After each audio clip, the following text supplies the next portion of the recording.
আসসালামু আলাইকুম। Hello everyone, কেমন আছেন সবাই? আশা করি সবাই ভালো আছেন। আজকে আরো একটি মজাদার চিকেনময় ব্লগে আপনাদেরকে ওয়েলকাম করে নিচ্ছি। হ্যাঁ, আজকে আমরা চলে আসছি চিকেনের দেশে মগি মামাতে। হ্যাঁ, চিকেনের দেশ কেন বললাম, এটার ইন্টেরিয়রটা দেখলেই আপনি বুঝতে পারবেন। এটা হচ্ছে ধানমন্ডি আটেরেতে পড়েছে।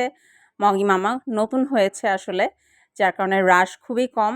আর আসলে এটা একটা কর্নারে পড়েছে, যার কারণে অনেকেই হয়তো জানেন না এখানে এত মজার একটা রেস্টুরেন্ট আছে।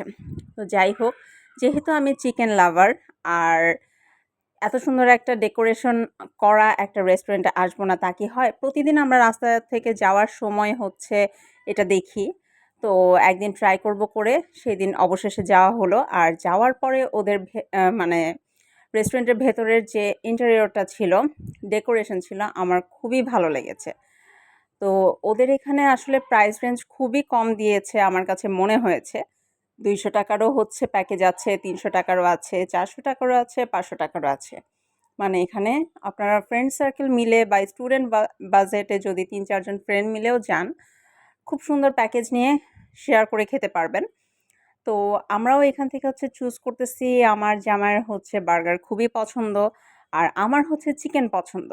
তো আমরা এরকমই একটা কম্বিনেশন খুঁজতেছি যেখানে হচ্ছে চিকেন থাকবে, বার্গার থাকবে, সাথে থাকবে ফ্রেঞ্চ ফ্রাই।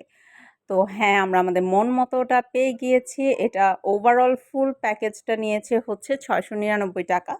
এটার মধ্যে ছিল হচ্ছে ফ্রেঞ্চ ফ্রাই, তারপর হচ্ছে চিকেন পপকর্ন, তার সাথে ছিল হচ্ছে ২ টা বার্গার, ২ টা পেপসি, আর সাথে আমার ফেভারিট গার্লিক সস। তো দেখতেই পাচ্ছেন মিস্টার হচ্ছে ট্রাই করছে। তো তার কাছে ভালো লেগেছে, সে খুব মনোযোগ দিয়ে হচ্ছে ট্রাই করেছে। তো খেয়ে সে বলেছে মজা। তো যাই হোক, এখানে হচ্ছে আমরা যে যার মতো হচ্ছে আমাদের খাবার এনজয় করতেছিলাম। আসলে অনেকদিন পরে চিকেন খাওয়া হচ্ছে। নরমালি তো চিকেন বলতে আমি সবসময়ই হচ্ছে বিএফসিকে ফার্স্ট প্রায়োরিটি দিয়েছি, দিব সবসময়ই।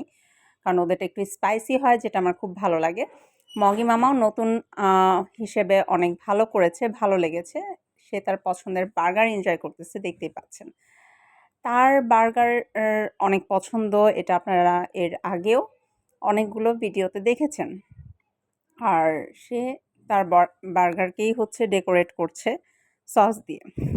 না, ওদের আসলে নতুন আন্দাজ, খাবারের কোয়ালিটি খুবই ভালো ছিল। রাশ কম ছিল কারণ এটা একদম একটা কর্নারে পড়ে গেছে, যার কারণে অনেকেই হয়তো জানে না। যারা ধানমন্ডি ৮-এর আশপাশে আছেন বা ধানমন্ডি এরিয়াতে আছেন, তারা অবশ্যই ট্রাই করবেন এবং যাবেন, আমি এটাই বলবো। এখানে হচ্ছে আমি আমার মতো করে হচ্ছে চিকেন এনজয় করতেছি। আমি চিকেন লাভার, এটা আসলে আমার চ্যানেলের অনেকেই জানে। আমি অনেক বেশি চিকেন পছন্দ করি। আর আমার মন ভালো করার মতনই আসলে টেস্ট ছিল। আমার কাছে অনেক ভালো লেগেছে। দেন হচ্ছে আমরা চিকেন বার্গার অল ডান করে আমরা বাইরে বের হয়েই সাথে ছিল একটা চায়ের দোকান, সেখানে হচ্ছে নিয়ে নিয়েছি গরম, গরম চা। আশা করি আপনাদের কাছে এই ছোট ব্লগটা ভালো লেগেছে। সবাই ভালো থাকবেন আর অবশ্যই মগি মামাতে যাবেন। টাটা!